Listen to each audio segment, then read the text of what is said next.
Hola y bienvenidos a un nuevo video del curso de Python. En el video pasado decíamos que las listas y las tuplas vienen a ser el equivalente a los arreglos en otros lenguajes de programación. Es por eso que en este video hablaremos de las tuplas. Las tuplas son una estructura estática, a diferencia de las listas, que eran una estructura dinámica. ¿Por qué? Porque nos permitía modificar su contenido a lo largo de nuestro programa, cosa que no sucede con las tuplas. Las tuplas no permiten añadir, eliminar, mover elementos, etc. Es decir, tampoco podemos usar los métodos append, extend y remove que vimos con las listas. Sí que permiten extraer porciones, pero el resultado de la extracción es una nueva tupla. Esto ya lo veremos en ejemplitos. En versiones antiguas de Python no se permitía el método index. Sin embargo, para esta nueva versión que estamos manejando, pues sí que se permite indexar. Y por último, sí permiten comprobar si un elemento se encuentra dentro de la tupla. ¿Ok? ¿Qué utilidad o ventaja tenemos en las tuplas con respecto a las listas? Son rápidas, o sea, más que las listas. Utilizan menos espacio, por lo que provocan mayor optimización. Formatean strings y pueden utilizarse como claves en un diccionario. Esto pues lo veremos cuando empecemos a crear diccionarios en el próximo video, pero bueno, queda como ventaja, ¿no? Entonces, ¿cuál es la sintaxis de la tupla? Pues prácticamente es como si hiciéramos una lista o como si declaráramos una lista. Vamos a poner el nombre de la tupla.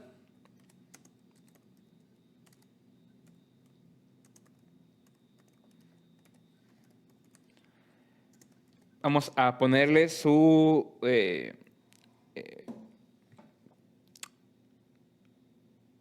definición. En este caso, en vez de usar corchetes, vamos a usar paréntesis. Ese es el único diferenciador.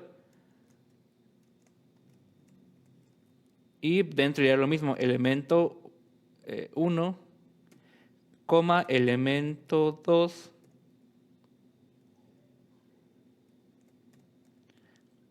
elemento 3, y así hasta el número de elementos que queramos poner en nuestra tupla. Entonces, es prácticamente lo mismo que si declaráramos una lista. La diferencia es que en vez de llevar corchetes, va a llevar paréntesis, ¿ok? Entonces, igual que en una lista, podemos tener una tupla con distintos elementos, no necesariamente del mismo tipo. Por ejemplo, vamos a crear una tupla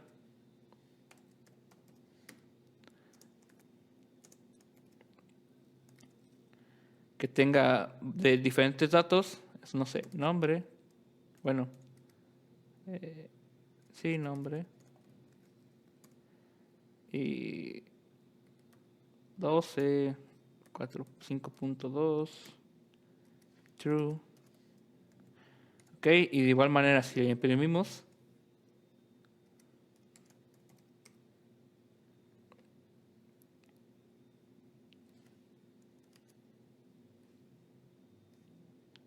pues nos va a imprimir parecido como si fuera una lista, la parte del string o de la cadena de texto, el entero, el flotante, el booleano y todo entre paréntesis para indicar que es una tupla.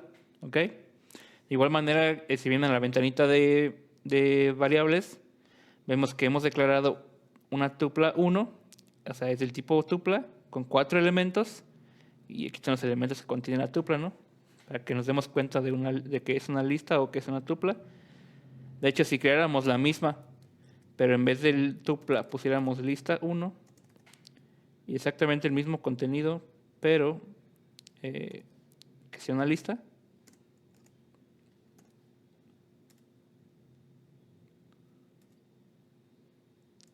y la imprimimos,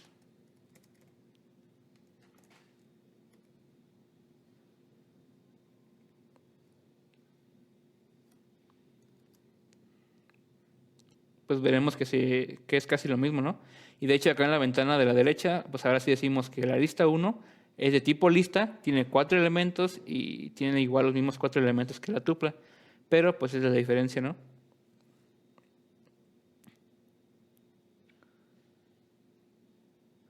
Ahora, si quisiéramos acceder a un elemento de la lista en concreto, pues lo haríamos igual que en una lista. Por ejemplo, vamos a buscar qué elemento está en la posición 2 de la tupla. como lo hicimos en las listas, vamos a ponerle en la posición 2. Entonces, corremos y en la posición 2 estaría el 5.2. Vamos a ver si es cierto. Efectivamente, ¿no? 5.2. Vamos a buscar en la lista tupla 1 cuál elemento está en la posición 2. Entonces, en la posición 0 está nombre, en la posición 1 está el 12 entero y en la posición 3 está el 5.2 flotante. ¿Ok? Entonces, para el método index, pues igual es como si lo hiciéramos en una lista. Print, ponemos tupla 1, que es en la que estamos trabajando.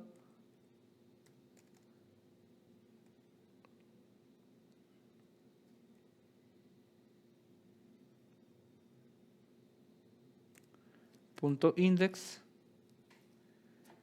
Quiero que me busque el true.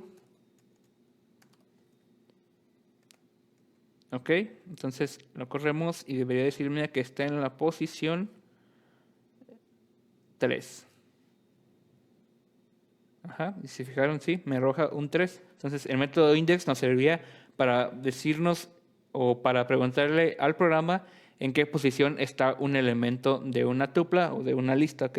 Ahora, dentro del desarrollo de algún programa o de algún proyecto que ustedes quisieran realizar, podría llegar a ser útil convertir una tupla a una lista o una lista a una tupla. Entonces, vamos a ver cómo hacer eso. Primero deberíamos declarar una variable nueva donde vamos a guardar ese cambio. Por ejemplo, si yo quiero convertir la tupla 1 a lista, debería guardar una nueva variable que vaya a almacenar esa lista. ¿Ok? Para esto, declararía la lista 2, pondría igual, y la igualación sería al cambio de la tupla. Entonces, para esto diría que quiero hacer un cambio en lista de la tupla. Para eso pondría list, entre paréntesis, el nombre de la tupla.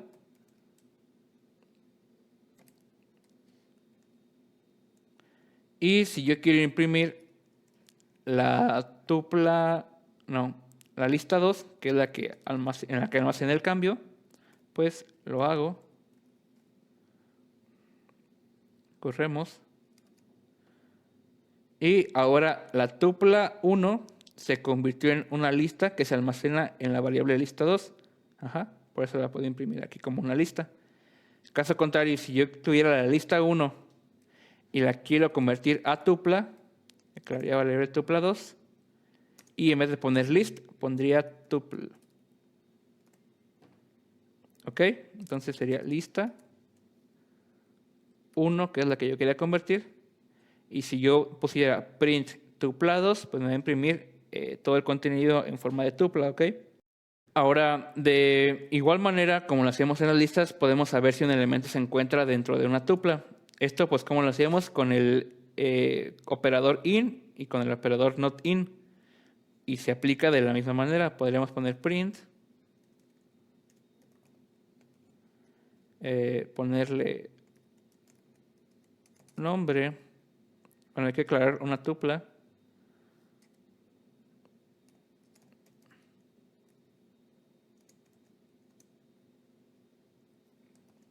Que tenga nombres.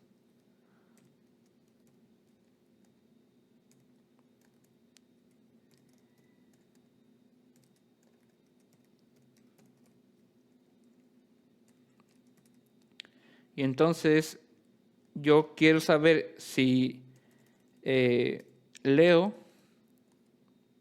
está en la tupla 3. ¿Ok?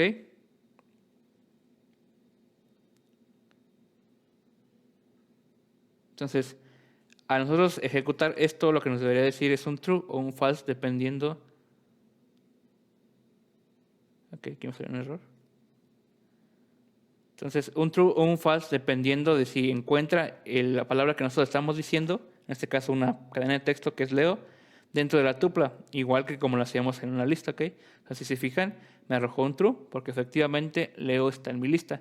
Si no estuviera, pues me arrojaría un false, ¿ok? Si ya lo vimos en las listas, no es mucha diferencia. Bueno, no es nada de diferencia más bien. Ahora, dentro de las tuplas tenemos el método count, que nos permite saber cuántos elementos iguales o repetitivos tenemos en la tupla. Por ejemplo, si a esta lista 3, a esta tupla 3, yo le agrego otro valor que diga Leo, quiere decir que yo ya tengo dos valores repetitivos. Tengo dos Leos, un Juan y un Osvaldo. Entonces tengo dos valores repetitivos que corresponden a Leo. ¿Cómo hago para saber esto? Diría print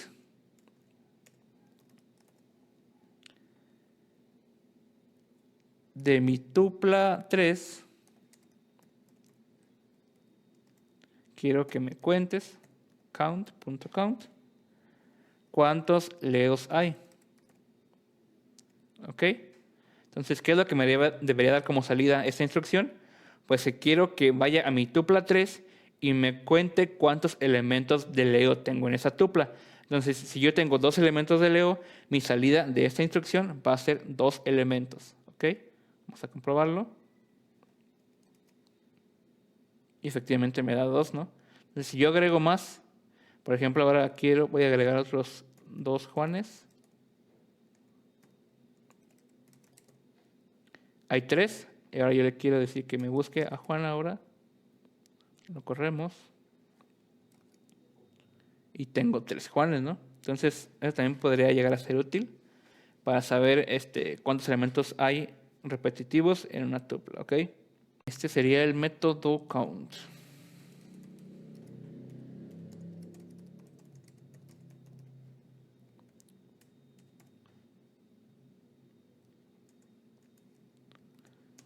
Tenemos el método len, que también podremos aplicar en las listas, y eso es para contar cuántos elementos tiene nuestra tupla, en caso de que no lo supiéramos.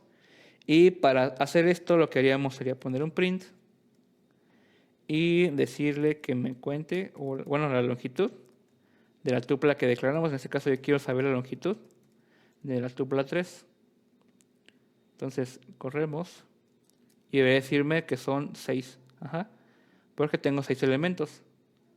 Aunque haya repetidos, no importa. La cantidad de elementos les dije que se contaba con comas. Entonces eso es lo que hace, ver cuántas comas hay. Y con eso determina cuántos elementos tenemos en la tupla. Entonces esto sería ya con el método len. Igual podríamos aplicarlo para una lista. Nada más sería primero tener la lista declarada, ¿no? Con la que queremos trabajar. Otra cosa que me gustaría mostrarles y que puede llegar a no ser muy visible su utilización, pero pues en algún momento se podría requerir, ¿no? Es la tupla unitaria. La tupla unitaria es aquella tupla que contiene un único elemento. Pero ojo, no quiere decir que declarar una tupla con un solo valor es una tupla unitaria. ¿A qué me refiero con esto? Por ejemplo, si yo declaro la tupla 4 y le pongo un único valor, por ejemplo 123, al yo verificar que de verdad es una tupla de longitud 1 o con un solo elemento, me va a marcar un error.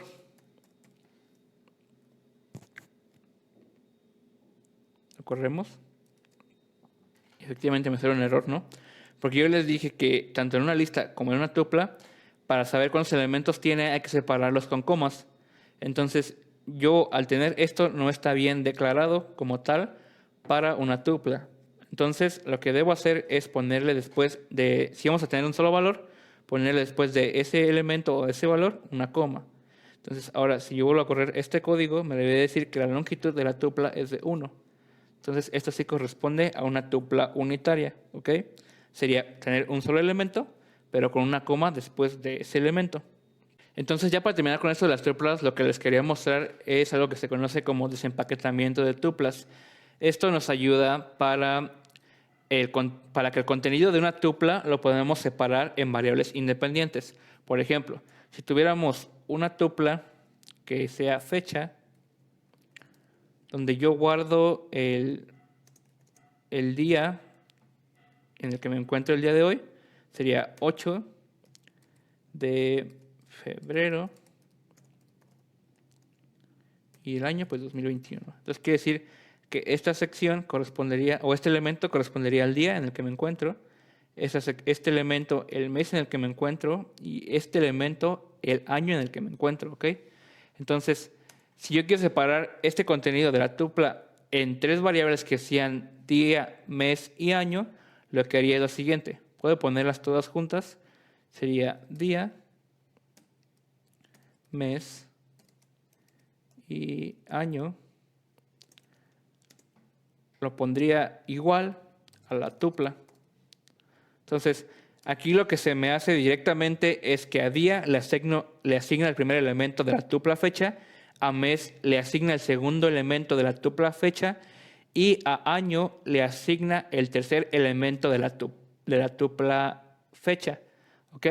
Esto siempre va a ir en orden. Depende del número de variables. Si yo tuviera 3 variables y 4 elementos, pues solo me asignaría los primeros 3 elementos y el último elemento pues quedaría ahí en el aire, ¿no? Entonces, en orden se me va a ir. Como día está en el primer puesto, se me va a ir con el primer elemento de la tupla. Mes está en el segundo puesto con el segundo elemento. Y año está en el tercer puesto, pues con el tercer elemento, ¿no? Entonces, aquí lo que pasa entonces es que ya asigné todos los elementos a todas las variables que tengo disponibles. Entonces, ahora, si yo quiero imprimir por separado día,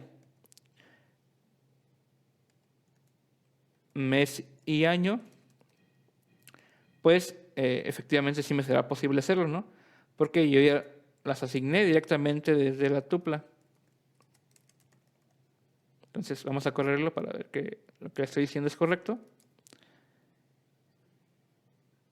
Y pues sí, se nos imprimen por separado, ¿no? Imprimí día, que vale 8.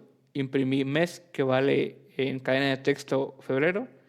E imprimí año, que vale en número entero 2021. Y así es como podemos desempaquetar una tupla. Entonces, eso sería todo por el video de hoy. Y nos vemos en el siguiente.